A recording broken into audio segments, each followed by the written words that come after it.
जो प्यार आप लोगों ने मुझे दिया है इतने सालों से।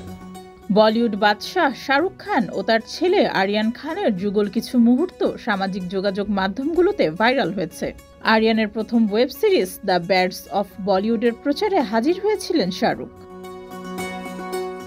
দ্য ব্যাডস অফ বলিউডের ট্রেলার প্রকাশের পর থেকেই অনেকেই আরিয়ানকে বাবার মতো কপিক্যাট বলছেন। তবে মঞ্চে শাহরুখ খান জানালেন এই কাজের পেছনে তার ছেলের অনেক পরিশ্রম রয়েছে, এমনকি মজা করতেও ছাড়লেন না। জানালেন জাতীয় চলচ্চিত্র পুরস্কার নিতে তার একটি হাতই যথেষ্ট।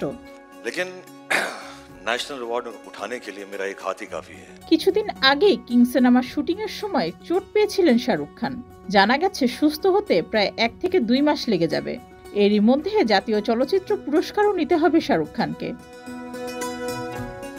অনুষ্ঠানে শাহরুখ খান জানালেন সুস্থ হতে তার 1 থেকে 2 মাস লেগে যাবে, তবে জাতীয় চলচ্চিত্র পুরস্কার নিতে একটি হাতই যথেষ্ট।